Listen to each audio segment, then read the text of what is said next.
ఇందిరమ్మ ఇళ్ల లబ్ధిదారుల ఆషాఢం సెంటిమెంట్తో హస్తం పార్టీకి మైలేజ్ టెన్షన్ పట్టుకుందట.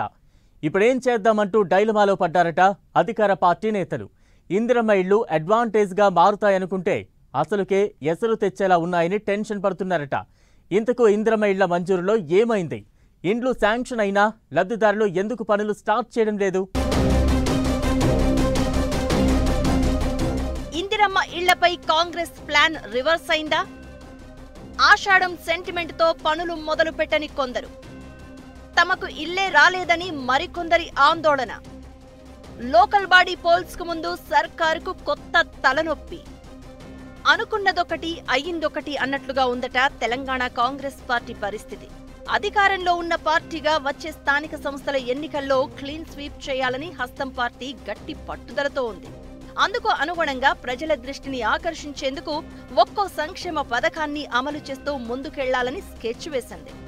ఈ క్రమంలో ఇందిరమ్మ ఇళ్లతో ఎంతో పాజిటివ్ టాక్ వస్తుందని భావించిన అధికార పార్టీకి ఆషాఢం సెంటిమెంట్ రివర్స్ షాక్ ఇస్తుందట.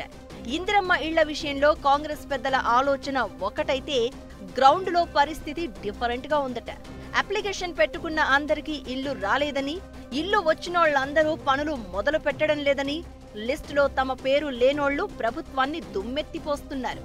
ఇప్పుడేం చేయాలని తలలు పట్టుకుంటున్నారట కాంగ్రెస్ లీడర్. ప్రతి నియోజకవర్గానికి 3500 ఇళ్లను కేటాయించింది ప్రభుత్వం. ఈ లెక్కన ఊరుకు 30 నుంచి 40 ఇళ్లు ఇవ్వలేని పరిస్థితి.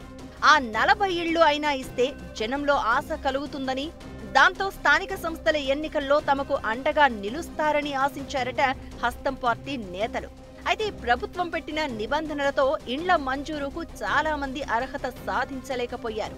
ప్రభుత్వ నిబంధనల ప్రకారం 2,15,000 మందికి మాత్రమే ఇండ్లు శాంక్షన్ అయ్యాయి.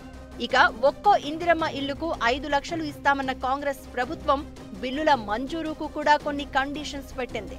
పునాది వేశాక ₹1,00,000, గోడల వరకు వచ్చాక ₹1,25,000, స్లాబ్ పడిన తర్వాత ₹1,75,000 ఇస్తామంటోంది. ఇక ఫైనల్ గా రంగులు వేసిన తర్వాత మరో ₹1,00,000 ఇస్తామంటోంది ప్రభుత్వం. ఇదే లబ్ధిదారులకు నచ్చడం లేదట. కొందరేమో ఇల్లు స్టార్ట్ చేసేందుకు తమ దగ్గర డబ్బులు లేక ముగ్గు కూడా పోయడం లేదట. మరికొందరేమో ఆషాఢం సెంటిమెంట్ తో ఇళ్లు మొదలు పెట్టడం లేదట. ఇక లబ్ధిదారుల జాబితాలో తమ పేరు లేకపోవడంతో ఇండ్ల కోసం అప్లికేషన్లు పెట్టుకున్న వారేమో ప్రభుత్వం మీద దుమ్మెత్తిపోస్తున్నారట. ఇదంతా గమనిస్తున్న హస్తం పార్టీ నేతలు ఎక్కడో తేడా కొడుతుంది సీనా అనుకుంటున్నారట. ఎంతో కలిసి వస్తుందనుకున్న ఇళ్ల స్కీమ్ మొదటికే మోసం తెచ్చేలా ఉందని టెన్షన్ పడుతున్నారట.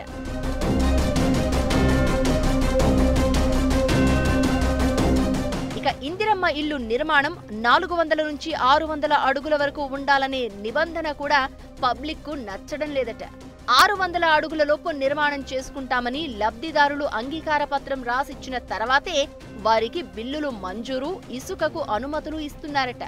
ఈ రూల్స్ తో కూడా కొందరు ఇండ్లు స్టార్ట్ చేయడం లేదట.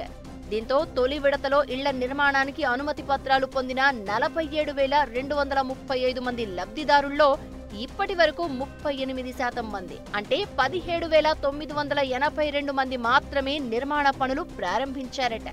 కొందరైతే తమకు ఇళ్లు వద్దని కూడా చెబుతున్నారట. పెట్టుబడి లేక కొందరు ఇళ్లు స్టార్ట్ చేయలేకపోతుంటే, ఆర్థికంగా కాస్త మెరుగ్గా ఉన్నవారు 600 చదరపు అడుగుల విస్తీర్ణంలోపు ఇంటి నిర్మాణానికి ఆసక్తి చూపడం లేదట. బిల్లులు వస్తాయో రావోననే ఆందోళన చాలా మందిలో ఉందట.